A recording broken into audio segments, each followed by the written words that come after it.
Hello viewers. Shri गुरु education channel में आप सभी का हार्दिक स्वागत है। मित्रों, आज का टॉपिक है रीजनिंग। आज के इस वीडियो में हम कुछ सिलेक्टेड क्वेश्चन को लाए हैं जो सेट पैटर्न के क्वेश्चन हैं और जो विभिन्न परीक्षा में बार बार पूछे गए हैं। तो इस क्वेश्चन में हम आसान ट्रिक्स भी बताएंगे। तो चलिए शुरू करते हैं। आज का पहला क्वेश्चन है, निम्नलिखित प्रश्न में दिए गए विकल्पों में से प्रश्न चिन्ह के स्थान पर आने वाली संख्या को चुनिए। देखिए, यहाँ अंत में एक प्रश्न चिन्ह है। इस प्रश्न चिन्ह के स्थान पर कौन सी संख्या आएगी उसे हमें निकालना है। तो चलिए देखते हैं। 6 और 4 को क्या किया गया है कि ये 52 आया है।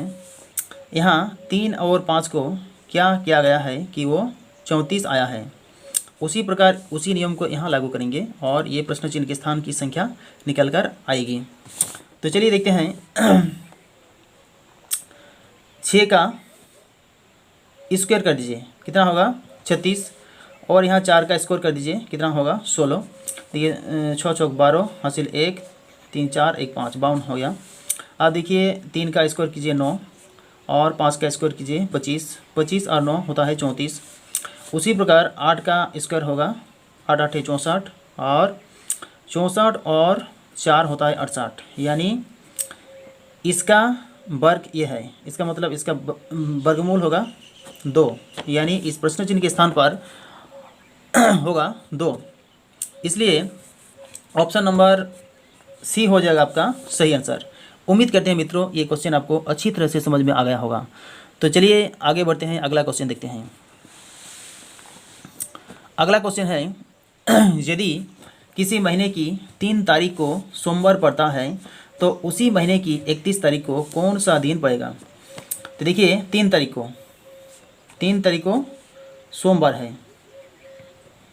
3 तारीख को सोमवार है तो सप्ताह में 7 दिन होते हैं और हर 7 दिन बाद वही दिन रिपीट हो जाता है। यानी 3 तारीख को अगर सोमवार है तो 3 तारीख के 7 दिन बाद फिर से वही सोमवार रिपीट हो जाएगा। तो देखिए 3 तारीख के 7 दिन बाद क्या होगा, 3 और 7 10 तारीख को सोमवार ही होगा।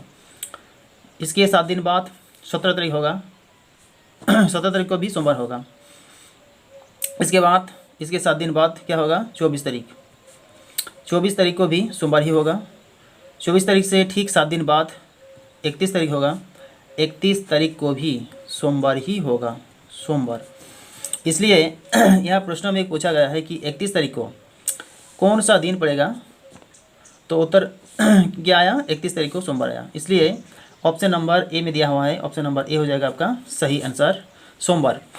उम्मीद करते हैं मित्रों ये क्वेश्चन भी आपको समझ में आ गया होगा। तो चलिए आगे की ओर बढ़ते हैं, अगला क्वेश्चन देखते हैं। अगला क्वेश्चन है, यदि इंग्लैंड को 1 2 3 4 5 2 6 से तथा फ्रांस को 7 8 5 2 9 1 से कूट संकेतित किया जाता है तो ग्रीस को उसी कूट भाषा में कैसे लिखा जाएगा। देखिए ग्रीस का कोड निकालना है हमें। तो देखिए जी यहाँ है, आर यहाँ है, ई इंग्लैंड में भी है और फ्रांस में भी है, और सी फ्रांस शब्द में है, और ई देखिए दोनों जगह है। तो इसी का कोड हम लोग निकाल देंगे और उत्तर निकल जाएगा। ये देखिए जी का कोड क्या है, यहाँ जी का कोड देखिए तीसरे नंबर में है। जी का कोड 3, तो 3 लिख लीजिए। आर का कोड क्या है, आर का कोड यहाँ आर का कोड है 8। ई का कोड क्या है, ई का कोड 1, यहाँ भी ई का कोड 1 है तो 1 लिख लेंगे 1। सी का कोड क्या है, सी का कोड देखिए यहाँ 9 है, इसलिए 9 लिख लेंगे। और ई का कोड तो 1 है। तो इस प्रकार ग्रीस का कोड क्या निकल कर आया, 38 11 91, 38 11 91। ऑप्शन नंबर ए है आपका सही आंसर। उम्मीद करते हैं मित्रों ये क्वेश्चन भी आपको समझ में आ गया होगा। तो चलिए आगे बढ़ते हैं, अगला क्वेश्चन देखते हैं। देखिए अगला क्वेश्चन है,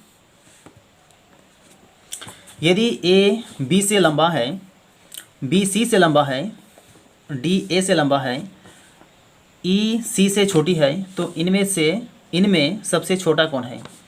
तो देखिए ए क्या है, बी से लंबा है, यानी बी ऊपर होगा और ए ऊपर होगा, बी नीचे।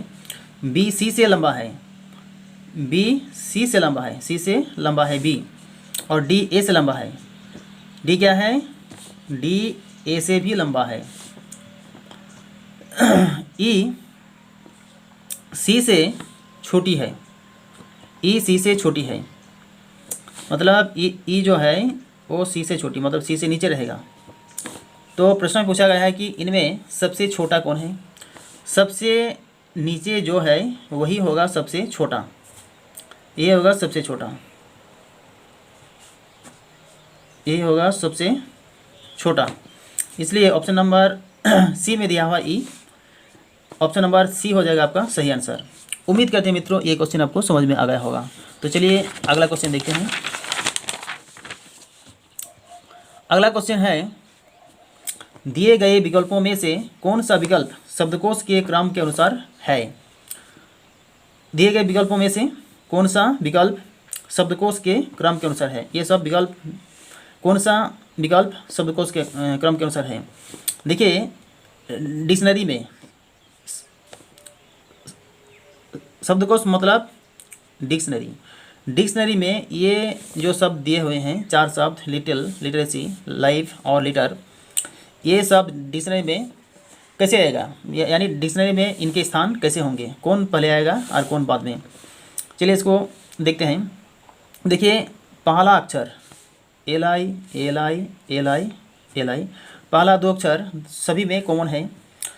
तो आप क्या करेंगे, तीसरे अक्षर को देखेंगे। यहाँ टी है, यहाँ भी टी है, लेकिन यहाँ भी है और यहाँ टी है। तो टी और भी में कंपेयर करना है, कौन पहले आएगा? तो टी पहले आएगा, इसलिए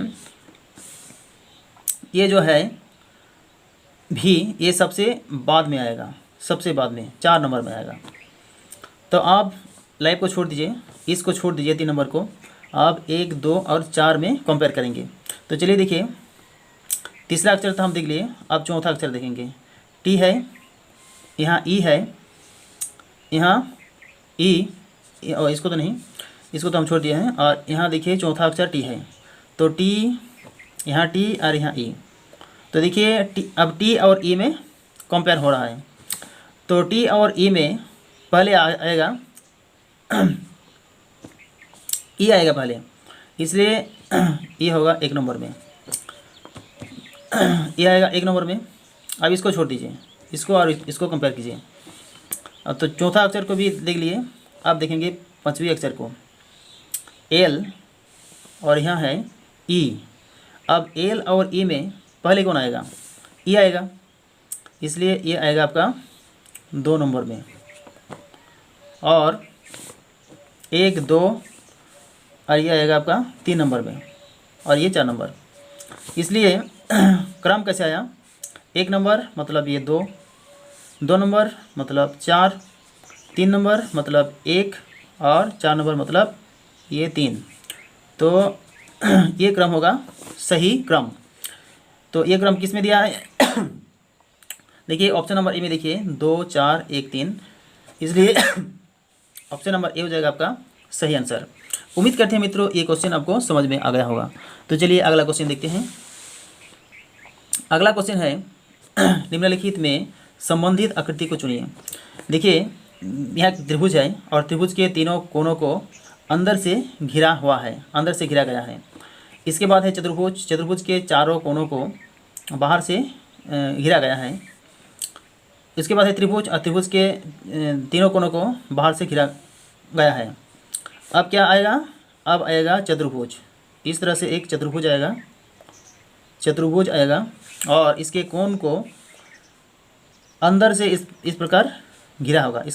इसके कोण अंदर से, सभी कोण अंदर से इस तरह से घिरे रहेंगे। ऐसा ऑप्शन, ऐसा इमेज किस ऑप्शन में है?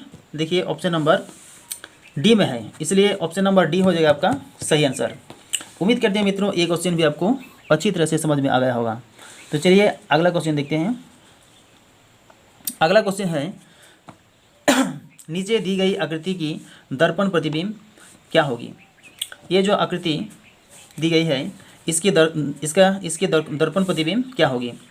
देखिए MSQ, इसके सामने अगर दर्पण को ले जाएंगे, शीशा को ले जाएंगे, तो ये अक्षर कैसे दिखेंगे। ये अक्षर इस तरह दिखेंगे। सबसे अंत में है Q, तो शीशा में Q सबसे पहले दिखेगा। उसके बाद S है, S दिखेगा लेकिन ये उल्टा दिखेगा इस तरह। इसके बाद M है, M दिखेगा। जो पहले है वो बाद में दिखेगा और जो अंत में है वो पहले दिखेगा। इस तरह का दिखेगा। तो इस तरह का किस ऑप्शन में दिया हुआ है, इस तरह का इमेज, इस तरह का इमेज दिया हुआ है ऑप्शन नंबर डी में, QSM। इसलिए डी ऑप्शन हो जाएगा आपका सही आंसर। उम्मीद करते हैं मित्रों ये क्वेश्चन भी आपको समझ में आ गया होगा। तो चलिए अगला क्वेश्चन देखते हैं। देखिए अगला क्वेश्चन है, यदि अमेरिका बराबर 1734651, इंडिया बराबर 68961, तब आप कनाडा को किस प्रकार लिखेंगे। तो देखिए कनाडा का सभी अक्षर इन दो शब्द में है। C यहाँ है, A दोनों में है, N इंडिया में है, A दोनों में है, D इंडिया में है और A भी दोनों में है। तो चलिए कनाडा को, इसका कोड निकालते हैं कनाडा का। कनाडा, C का कोड क्या है, देखिए यहाँ C का कोड है, अमेरिका में C का कोड है 5 लिख लेंगे। A का कोड दोनों जगह 1 है तो 1 लिखेंगे। N का कोड क्या है, N का कोड है 8 लिखेंगे। A का कोड 1 है। D का कोड क्या है, D का कोड है 9 लिखेंगे और A का कोड तो 1 है। तो इस प्रकार इस कनाडा का कोड क्या आया, 51 81 91, 51 81 91 जो ऑप्शन नंबर बी में दिया हुआ है। इसलिए ऑप्शन नंबर बी हो जाएगा आपका सही आंसर। उम्मीद करते हैं मित्रों ये सभी क्वेश्चन आपको अच्छी तरह से समझ में आ गया होगा। अगर वीडियो अच्छा लगा तो वीडियो को लाइक कर दीजिए और अपने दोस्तों के साथ भी शेयर कीजिए ताकि उन्हें भी इस वीडियो का लाभ मिल सके।